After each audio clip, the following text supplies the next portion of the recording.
ہم لوگ بہادر کسے کہتے ہیں؟ ہماری نظر میں بہادری کا کیا معیار ہے؟ ہم لوگ بہادر اسے کہتے ہیں کہ جو گالی کا جواب گالی سے دے، تھپڑ کا جواب تھپڑ سے دے۔ ہماری نظر میں تو یہی بہادری کا معیار ہے نا۔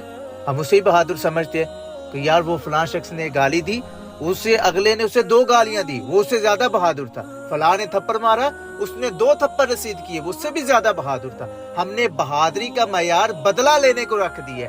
بلکہ بہادری یہ نہیں ہے کہ آپ کو اگر کوئی گالی دے تو آپ اسے گالی دے، بلکہ بہادری یہ ہے کہ بجائے آپ اس کے ساتھ تماشا کرنے کے، اپنے اندر کا جو شیطان ہے، جو نفس ہے، اس کے ساتھ جہاد کرے، اس کے ساتھ لڑائی کرے، اس کے مترادف چلے۔ اگر وہ کہتے ہیں کہ اس نے گالی دی، تم بھی گالی دو، تو پھر اس کے ساتھ جہاد کر کے بجائے اسے گالی دینے کے آپ اسے دعا دے، اللہ اس سے راضی ہوگا۔ اللہ پاک فرماتا ہے کہ جو شخص بدلہ لینے سے معاف کر دینے والا زیادہ افضل ہے، اور اسے میں اجر عظیم عطا فرماتا ہوں۔ اصل بہادری تو یہ ہے نا کہ اپنے نفس کو، اپنے آپ کو ختم کرنا۔ ہمارے حضرت صاحب فرماتے ہیں مرنے ہو پہلے ماری یاکو، پھر پسند کرے محبوب۔ پہلے مرنے سے اپنے اندر کے نفس کو مارنا پڑتا ہے، اسے ختم کرنا پڑتا ہے، انا کو ختم کرنا پڑتا ہے۔ یہ اصل بہادری